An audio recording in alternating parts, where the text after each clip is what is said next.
प्रचंड ग्रीष्म प्रवाह आश्वस्ति देवाई बालेश्वर सारथी सत्संग पक्षर निरा प्रयास।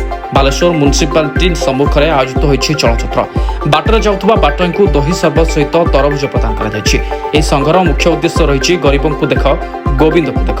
यह संघर सदस्य मैंने सुस्थ समाज गठन करने लक्ष्य यह कार्यक्रम मास सारा चलो सूचना रही। सारथी सत्संग मंदिर एक आश्रित प्रभुंर आमर उद्देश्य प्रमुख उद्देश्य 9 दिन जो उत्ताप रही लोक केवल सेवा टी जोगे देवाई आम यहाँ जल छत्र दही पणाटे रोचे फ्रुट्स आम रोचे जोटा आम क्षमता अनुसार आम दे पारुछु।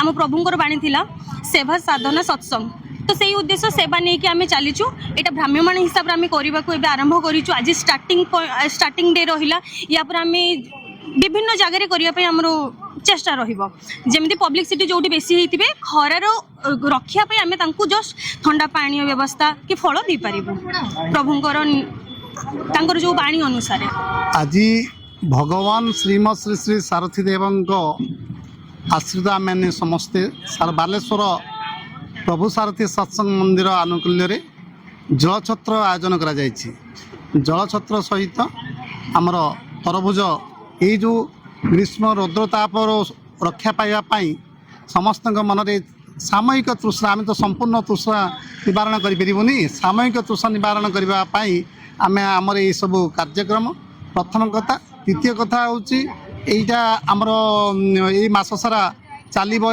जमी आमर जो जून 2 तारिख पर्यंत जो रही प्रचंड ग्रीष्म यहाँ आम भ्राम्यमाण आमर सहर सारा चलो आज तार आरंभ यापर अन्य जगह मानक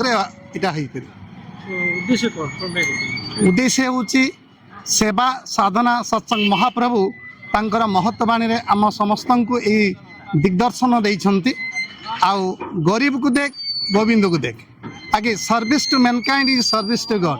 आम गरीब को जदि आम सेवा करि परिबा आम भगवान को पाइबा यहाँ मो महाप्रभु शिक्षा देइछंती। एटा हेले कौन हम ना आम समस्त मन रे गोटे आध्यात्मिक चेतना हम जो चेतना कि आम समाज को गोटे दिग्दर्शन दब आगामी दिन में ये नष्टभ्रष्ट समाज गोटे सुस्थ सुंदर एवं उत्कृष्ट समाज रे परिगणित हो पार। आम समस्ते सुख शांति आनंद रे बसवास करूँ। यहाँ ही हूँ आम जीवन लक्ष्य।